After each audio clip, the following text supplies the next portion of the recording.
Hey guys, what's going on? We are back with another Mythic Plus Enhancement Shaman video. We are doing a 12 Halls of Atonement, and I am playing with on-use Ascendance, as I was asked to do that. Also, my gear isn't quite what it was during this, but I don't think it was too far off, so I didn't really care. But yeah, it's slightly different, but I don't think it'd make that big of a deal. But anyways, got this key. I hate this place. I'm not gonna lie. I don't like Halls of Atonement. There's way too many casts for one. Absolutely atrocious. Like these wicked bolts are absolutely insane.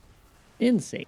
And there's a lot of the Houndmasters even that cast, not too bad, but if it does go off, your tank is going to get brutalized pretty well. But you have to balance between interrupting Houndmasters or the Wicked Bolt. So you can either get one shot or have your tank die. I don't know. It's kind of crazy. But yeah, there's a lot of casts in this place. On top of that, the timer I believe needs to be increased. Now I don't know if it's just because we're a little bit under geared, maybe. I don't know if I'd go that far though, but it just seems it's way too tight. And you'll see in this key that it definitely feels, because I feel like this key went fairly smooth. Like it really did feel pretty darn smooth. It really did. And this is sped up a little bit. You probably already noticed, but um yeah. So I really I don't like Halls of Atonement. I can just say that. I just really don't like it. We did try a 13 earlier and that went sideways real fast. So then we dropped it down to a 12 and we came and did this. But yeah. Yeah, Halls of Atonement probably the worst dungeon right now. But anyways, more on the on-use Ascendance. Now, I'm not one to normally play on-use Ascendance, as most of you already know. I like Casino build much more. But when you get into those higher keys, such as like when people are doing maybe 15s, 16s, maybe even like 18s that are pushing like rank 1 right now, you're probably gonna want Ascendance. Now, the difference is that Ascendance is going to give you more guaranteed damage, where Deeply Rooted Elements is going to give you more erratic damage. So you could do 2 pulls and not get a single Ascendance, which is highly unlikely, but you could also do 2 pulls and be an Ascendance the whole time. Whereas with regular Ascendance, you do like a Bloodlust pull, you're guaranteed to have Ascendance right off the rip, because that's, you just press it, off you go. And it doesn't feel too bad. It really doesn't. But I don't like deciding when I want to Ascendance, mainly because I always feel like I'm doing it at the wrong time. For instance, right before a boss pull, it's been up and I've been holding, and it's like, oh, this feels bad to hold it for another, minute, maybe minute and a half. I don't know how long it's gonna take, but if I ascend, the pack's gonna go even faster. So it really does feel weird. I don't like it, but some people do prefer it, which is completely fair. And if I was pushing for the rank 1 keys, I would probably be running regular Ascendant over Deeply Rooted Elements. Now, Deeply Rooted Elements does have the potential to push your DPS even further than what it would be. But at the same time, it has its chance to make it even worse than what it would be as well. So that's the risk.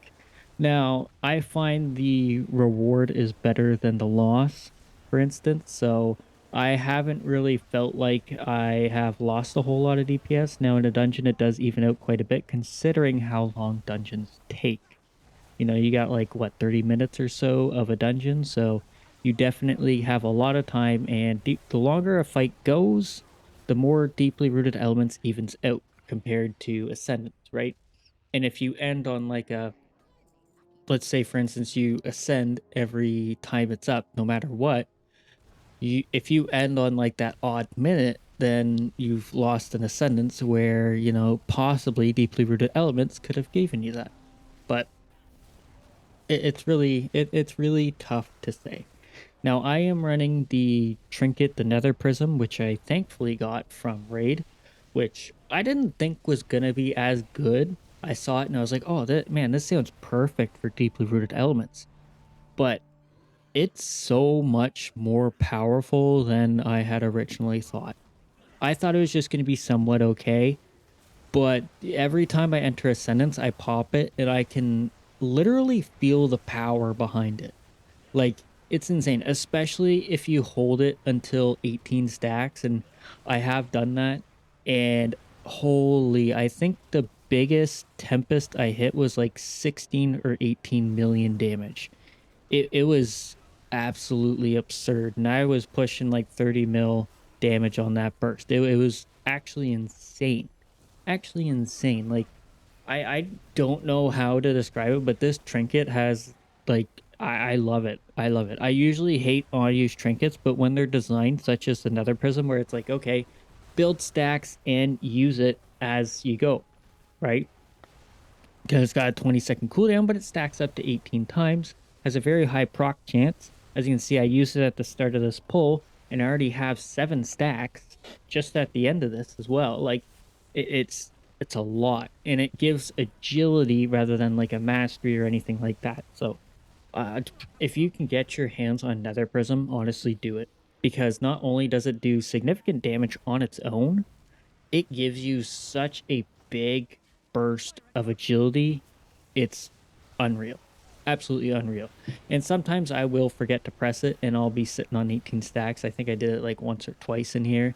But after that, and I pop it during an Ascendance, holy man, it just goes crazy. It really does. And I can't believe this trinket actually exists. I wasn't sure, like I said, I really wasn't sure on how well this was gonna do, but ever since I got it, holy, I don't think I'll ever get rid of it unless I get a mythic track version. But also another thing, I think the obliterators in this dungeon are bugged. I kid you not. Like, anytime I interrupt them or anybody interrupts them, they're supposed to have, like, for instance, Wind Shear. It's a very short lockout of like 2 seconds or something. But Demon Hunter and I believe Windwalker both have a lockout of, I want to say, 4 seconds. I really do want to say 4 seconds. And it really doesn't feel like it on these obliterators. It genuinely feels like I interrupt them, like watch, and he's already casting again. Like, I know this is slightly sped up, but it felt even worse like in the actual key. I don't understand. I think their lockout might be bugged or something like that. Or maybe I'd never looked at them specifically, but maybe they have like a an aura about their interrupts, maybe reducing the lockout potential of them. I'm not sure, but I don't know if anybody else has felt it. But yeah, like, these obliterators seem to be casting way too much, even after interrupted, stopped, and stuff like that. So that's another reason why I hate Halls of Atonement as well. Is like, I think I said it at the start already, but just the enormous amount of casting that goes on and the raw AoE damage that happens is just absurd. And I mean, I've healed this key on an 11 and it feels terrible as well. Like, I don't, it's just so weird to me. But anyways, here's the boss with Bloodlust. We get an Ascendance proc, and I don't use my trinket because it wasn't a deeply rooted elements ascension. So I decided to hold it. And I don't even know if I pressed it during this fight. I'm not even sure if I even noticed, but that's what I'm just assuming I was thinking. I don't know. I don't know. To be honest, I don't even think all that much when doing keys. I just do my damage and off I go. But here, go ahead. We get another Ascendance, and I'm pretty sure this was another tier set Ascendance. I'm not really sure, but I still haven't pressed my Nether Prism, which is genuinely surprising. Like, I have no idea. We're at 12 stacks now. I'm not really sure if I am going to press it this entire fight. But who knows? I have Ascendance. I'm waiting for Ascendance. That's right. I'm not running Deeply Rooted Elements. I forgot. That's actually hilarious that I forgot that. Um, so I'm actually waiting for Primordial Wave, aren't I? Yep, here it goes. And then we pop it and then start exploding. And you can just see the damage. You can see my damage just spike on the meters. It's just such a big spike of damage going crazy.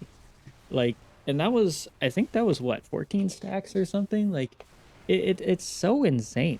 I'm genuinely surprised this trinket didn't get nerfed, but maybe I'm just overthinking it or something, or maybe it's not as powerful as I thought, but I didn't actually see that circle on me.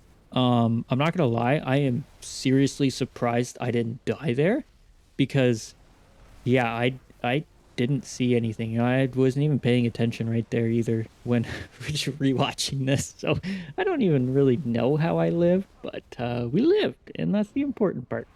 But on to this next part of Halls of Atonement, which is one of the worst parts for tanks. And if you don't know, these big reavers put a mortal strike on your tank. On top of that, the little ankle biters, they actually dot the entire group. So they'll charge and randomly bleed a teammate. And they'll keep doing that until they're dead, which really sucks. But the important part is these reavers. They put a mortal strike on your tank. So at one point, they are not going to receive healing. So if you're with like a blood decay, or you're playing a demon hunter tank, for instance, or possibly even a prop paladin, even I'm not sure. I'm not very familiar with prop pallies. You have to pop a cooldown. You really do. You have to make sure, and your tank needs to know it. So if you are wondering why maybe your tanks are dying here, or maybe you're dying here because you're tanking, it's because of those reavers putting that mortal strike. It is a nasty mortal strike of 50% for each one. Now this bear was doing a monstrous job of just eating it. I don't know. I don't know what's with bear tanks, but they have been so tanky lately. It's kind of wild. It really is insane. It's blowing my mind. They're very they almost seem as tanky as a prot warrior, but they don't have like the damage output, and obviously they're not as squishy to magic. So I feel like Guardian Druid's actually pretty solid this season. I don't know. I haven't really looked at many statistics. I do know Prot Warrior and Prot Paladin are the most popular, I believe, in high keys right now. So it's really hard to say. I don't know. I'm not also all that familiar with tanking either. I just play Prot Warrior and have fun with it. Um, but here he does this crazy pull, and we don't even have lust, and he's just you can see his HP. It's barely even moving. Like he's just being a monster. I don't even know. Like the scariest part here was all this AoE damage going out. We had to be careful because all these obliterating bolts were going crazy. And I don't even know. I genuinely don't ever want to come back to Halls of Atonement, but I have to because I need to get Resi 13. Speaking of which, I did get my Resi 12 this week, which is great. I just finished that off. Finally got into a Dawnbreaker after many declines. So honestly, I don't know how people do it, but not being meta really sucks. I'm not gonna lie. Last season was great because everybody wanted like an enhanced shaman at least because we were pretty darn solid. This season, it's like enhanced is kind of bad. It's like oh man.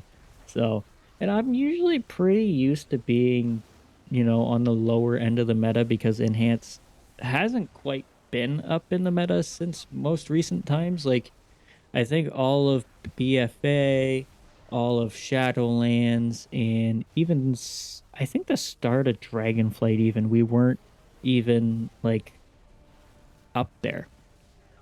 But once I think season 2 of Dragonflight came out, Enhance started seeing some light in the Mythic Plus scenario with one of the players, Elbroible, playing Enhance in the MDI, and that really brought some shine to it. So, and now we're back at the bottom, which is to be expected. I don't expect to be at the top all the time, but hey, who knows? Who knows?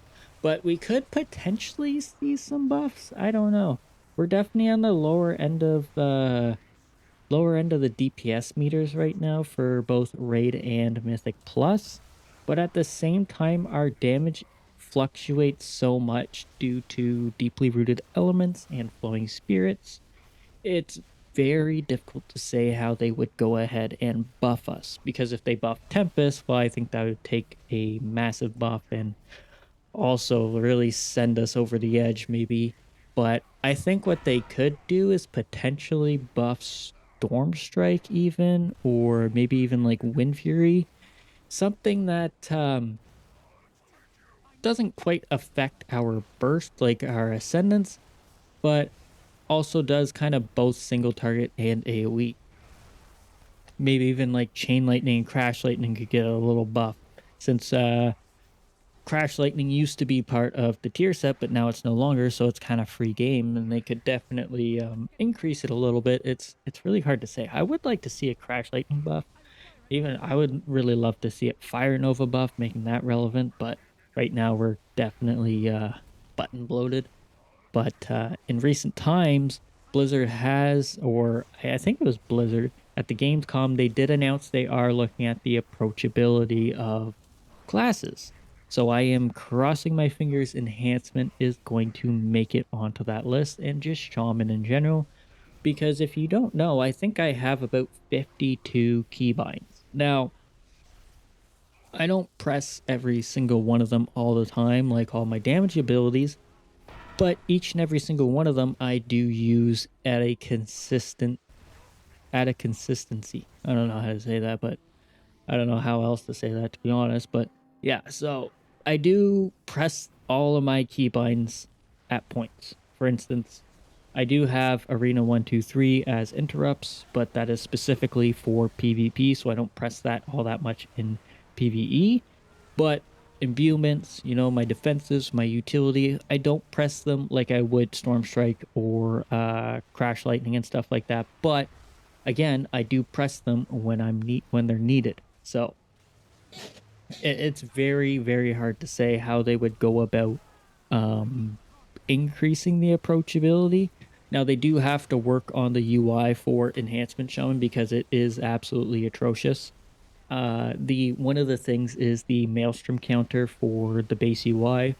All they have to do is once you reach 5 stacks, change the color of each of the Maelstrom stacks to like red or blue, or not blue because it's already blue, but like yellow or something.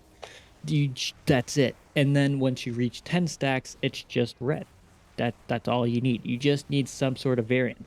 Right now, it goes 5 and then it goes straight to 10. There's nothing in between, which does not help anybody at all because you need to know how many Maelstrom stacks you have. It's just absolutely not good. We still don't have a Tempest counter. So, for instance, we should have something tracking how much Maelstrom you have spent until your next Tempest. That is something big because you want to know when your Tempest. Now, it's not game breaking, especially in AoE when you're just spamming Lightning Bolt, but it is nice to know and be able to track Tempest to know when you can cast it or when you're getting it. It's not like it's the end of the world if they don't. I could probably play without a Tempest tracker, to be honest, but a Maelstrom tracker is a different story. If they could just fix that, that would be great, and I'd be happy to get rid of weak orders completely. But it's very, very difficult to say if they are even looking at it for midnight even. So I am crossing my fingers though because it's definitely something that needs to be fixed. I think so far that Enhance has been in a great spot. Um, but fantasy wise, I know there are definitely a lot of players, including myself, that just feel too similar to Elemental Shaman, which is completely fair. Um, I'm hoping for not necessarily a whole uh rework, but maybe like a reskin. Rather than lightning bolt, you just, I don't know, you attack with lightning weapon on your axe or something, or you throw your axe with lightning imbued with it, something similar that still gives you that battle mage feeling, but isn't too similar to elemental. It's just one of those things I've thought of. Now it'd be very difficult and very hard to change, but who knows? They also did say that there are some more specializations coming in Midnight, I believe, or possibly even the next expansion. I don't remember what that's called, but I'm crossing my fingers that Tank Shaman is on its way. I don't know about you guys, but Tank Shaman would be awesome. I'd love to be another 4 spec because honestly, I don't want to play anything else other than Shaman. I have a Shaman alt that I've been playing Elemental, and to be honest, I haven't really been enjoying it, so I'm trying to switch to Enhance. But that would be super exciting if we got a tank spec for shamans. I really, really can't wait for midnight, to be honest. This season has been fun, and the War Within has been very, very enjoyable so far. I can't quite complain. At the very start of the War Within, it was definitely scary with how enhanced was, and then they have improved it once it hit the 11.5 patch or whatever, 0.05, whatever it was called, and enhancement just skyrocketed up. Playing with Totemic, having fun with that was hilarious, and then they nerfed it or changed it, and then it's become what it is today. And although we have had two hero talents consistently powerful, we are now down to one, which is a bit unfortunate. Um, Although it's more specific to raid. In raid, Totemic has definitely seen better days, but in Mythic Plus, I think Totemic is still very much competitive with Stormbringer. But yeah, it definitely sucks that we lost a hero talent. But it is what it is. It's not so significantly behind that I would say it's gone forever.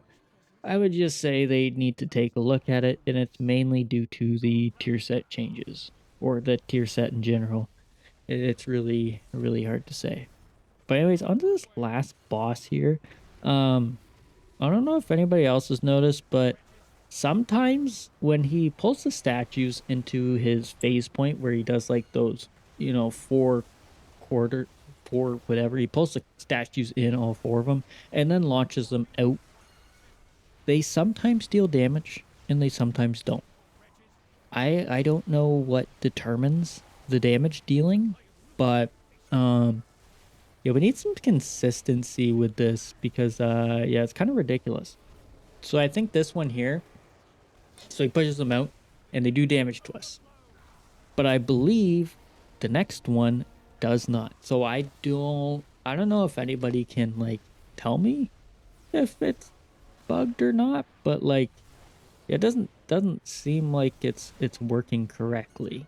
So each time they move, they're supposed to do damage, right? So it makes sense they're doing damage, but I feel like at some point you're just gonna get absolutely one shot by the four stack.